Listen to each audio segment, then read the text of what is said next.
வணக்கம் தமிழ் நண்பர்களே, தமிழ் சார்பாக இந்த வீடியோ பார்க்கலாம். பழம்பெரும் தமிழ் சீரியல் நடிகர் மறைந்த செய்தி இப்போது வெளியே இருக்குது. அதை பற்றின முழு செய்தியை இந்த வீடியோவில் பார்க்கலாம். சன் டிவியில் ரொம்பவும் பிரபலமான சீரியல்களான சித்தி, செல்வி, அரசி, செல்லமே, வாணிராணி இப்படி பல தமிழ் சீரியல்களில் குணச்சித்திர கதாபாத்திரங்களில் நடித்தது மூலயமா பிரபலமானவர் தான் ரவிக்குமார் அவர்கள்.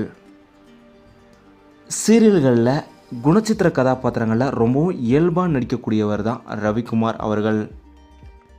கடைசியாக கூட கண்ணெதிரே தோன்றின சீரியலில் ஒரு ஸ்பெஷல் கெஸ்ட் கேரக்டரில் இவர் நடித்தார்.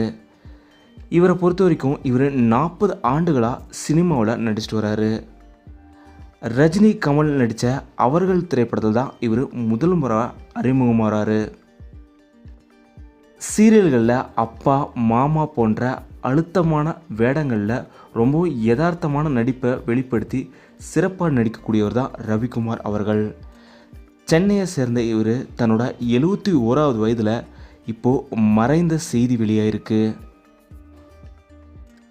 பல சீரியல், சினிமா பிரபலங்களுமே இப்போது ரவிக்குமார் அவர்களுக்கு தங்களோட அஞ்சலிகளை செலுத்திட்டு வராங்க. தமிழ் சார்பாக ரவிக்குமார் அவங்களோட குடும்பத்திற்கு எங்களோட ஆறுதல்களை நாங்கள் இங்கே தெரிவிச்சுக்கிறோம். இந்த வீடியோ பற்றிய உங்களோட கருத்துக்களை மறக்காமல் கீழே கமெண்ட்டில் சொல்லுங்கள்.